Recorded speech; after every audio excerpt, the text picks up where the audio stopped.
Hey everybody, welcome to Ongaku Concept. This week I want to talk about what to do when you are stuck. Now, I'm not talking exactly about inspiration.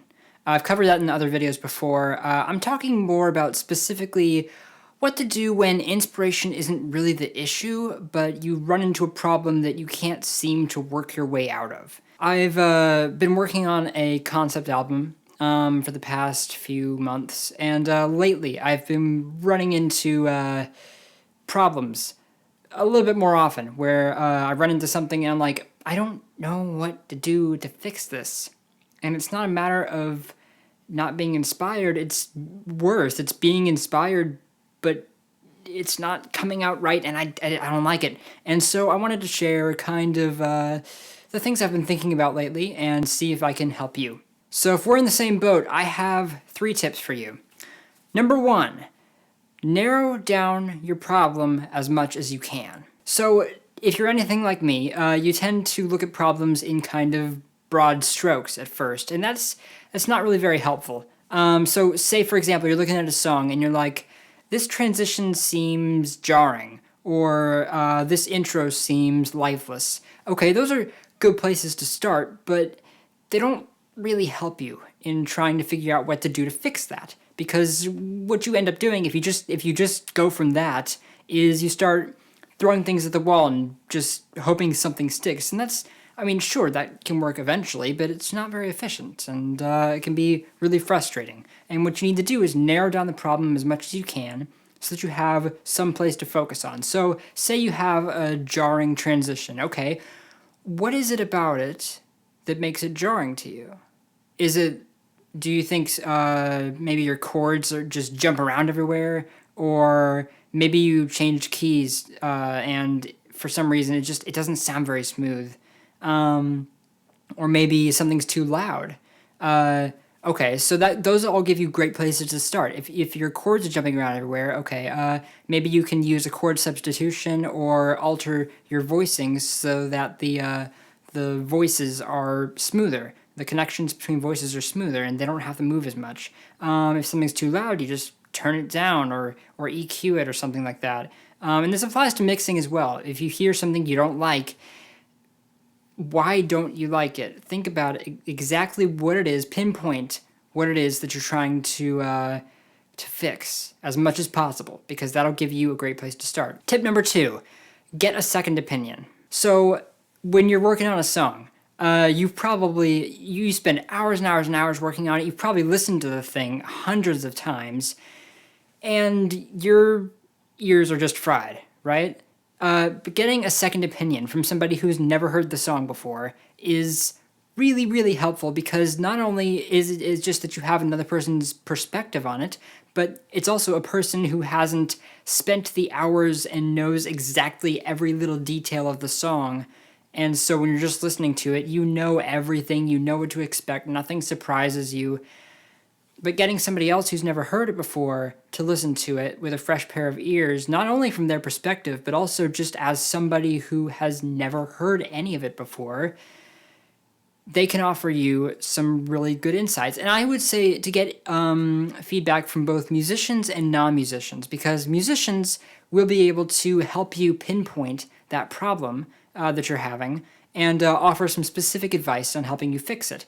Non-musicians can do the same thing, but they have a different perspective because they don't really have the same kind of bias, for lack of a better word, that musicians do, because they don't listen to music in the same critical fashion.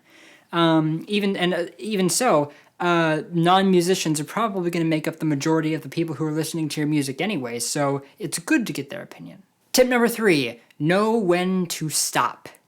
So I've definitely been in situations before where I've worked on a song for hours and you just gotta stop at some point. At some point you have to know when you're not being productive anymore, and you just gotta stop. And so this can be 15 minutes, this can be a week, but get away from the song when you are at a point where you're not being productive. Don't waste your time. Just go work on something else, or maybe even think about the song just kind of in your head, away from your computer, away from your DAW, away from your instrument, whatever.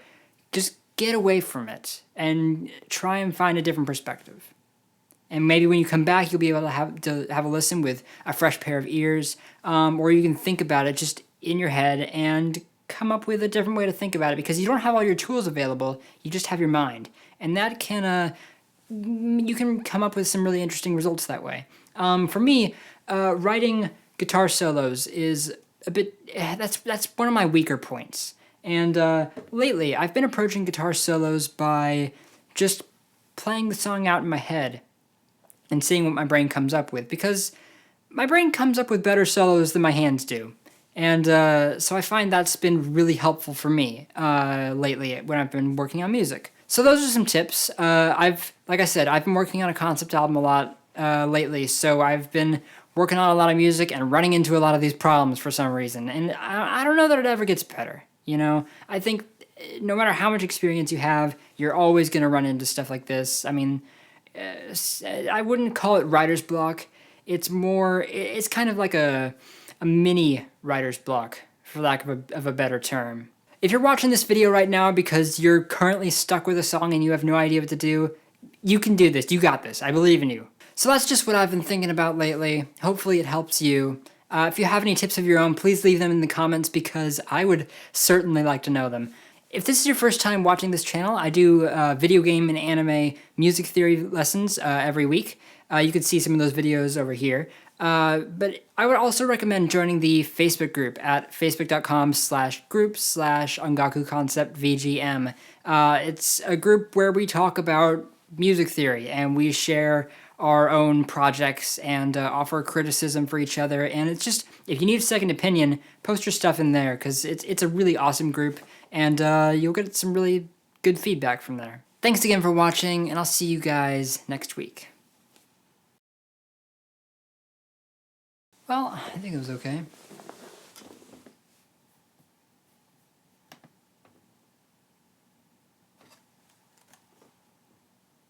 Yee-hee, that waveform. Ooh. Look at that thing. Oh no. Well, I'm not re-recording this.